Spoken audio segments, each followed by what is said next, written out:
ઓય જો મેં તને એક રીલ શેર કરી છે. શેની રીલ શેર કરી છે? સાપુતારાની. મસ્ત વરસાદ પડ્યો છે, ચાલો ને જઈએ આપણે બધા આ રવિવારે.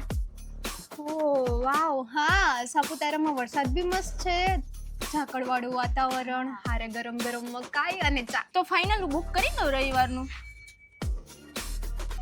શું થયું?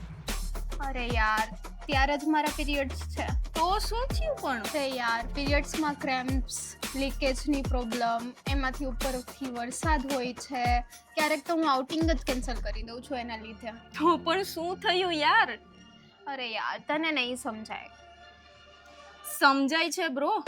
હું પણ પહેલા એવી જ હતી. પહેલા પણ ટ્રીપમાં જવાનું હોય, લગ્ન પ્રસંગ હોય, ફેમિલી ફંક્શન હોય તો પહેલા મને પીરિયડ્સનો જ વિચાર આવતો.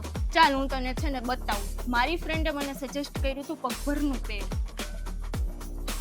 એમાં શું એવું ખાસ છે? અરે હાલ ને બતાવું તને.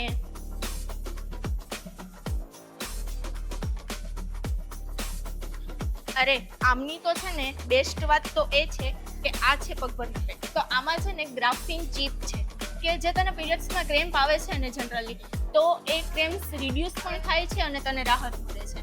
હું તો એકદમ રિલેક્સ છું. અને આ પેડની ખાસિયત એ છે કે આમની એબ્ઝો કેપેસિટી છે ને બહુ સારી છે. લીકેજ પણ નથી થતું અને બીજા પેડીની જેમ અનકમ્ફર્ટેબલ તો જરાય ફીલ નથી થતું. ઓહ, એટલે જ તું બધી ટ્રીપમાં આટલી બધી એક્સાઇટેડ હોય છે. યસ, કેમ કે હવે છે ને હું પીરિયડ્સ પ્રમાણે મારા પ્લાન નથી બનાવતી, પ્લાન પ્રમાણે મારા પીરિયડ્સને મેનેજ કરું છું. આ પેડમાં છે ને 3 વેરિયન્ટ છે. ફ્લેક્સી કે જે ડબલ એક્સેલ આવે છે, તારી પાસે છે. એક છે એક્સેલ કે જે મારી પાસે છે પ્લસનું. અને એક આવે છે બંનેનું મિશ્રણ, એક્સેલ અને ડબલ એક્સેલ ફ્લેક્સી પ્લસ. ઓહ વાવ, હવે સાપુતારા કેન્સલ નહીં. એક્ઝેક્ટલી, કારણ કે હવે અમે યુઝ કરીએ છીએ પગભર.